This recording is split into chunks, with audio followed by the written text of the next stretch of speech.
सांगली आणि भिवंडीच्या जागेवर नाना पटोलेंनी नाराजी व्यक्त केलेली आहे। सांगली भिवंडीमध्ये उमेदवार जाहीर केले हा आघाडीचा धर्म नाही असं पटोले यांनी म्हटलंय। वरिष्ठ नेते आघाडी धर्म पाळत नसतील तर कार्यकर्त्यांमध्ये रोष होणार असं देखील पटोलेंनी म्हटलंय।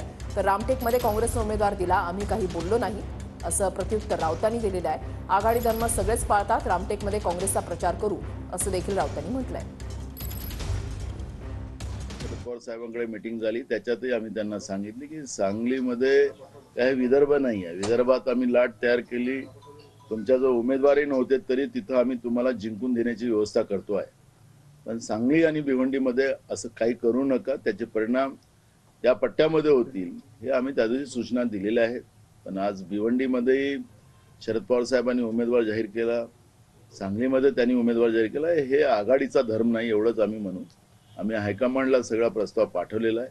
हायकमांड जो काही निर्णय आम्हाला देईल त्याप्रमाणे आम्ही पुढची वाटचाल करू। याच्यात का मग मैत्रीपूर्ण लढती होणार की काय होणार? मी आता हायकमांडला आम्ही प्रस्ताव दिलेला आहे, पण ही जी आघाडीचा धर्म जो वरिष्ठ नेते पाळत नसतील तर कार्यकर्त्यांमध्ये रोष होणार स्वाभाविक आहे।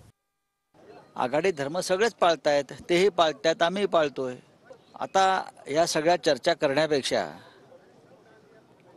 कामाला लागलं पाहिजे। आता रामटेक हे आमचा मतदारसंघ होता सिटिंग, त्यांनी उमेदवार जाहीर केला, आम्ही काय बोललो का?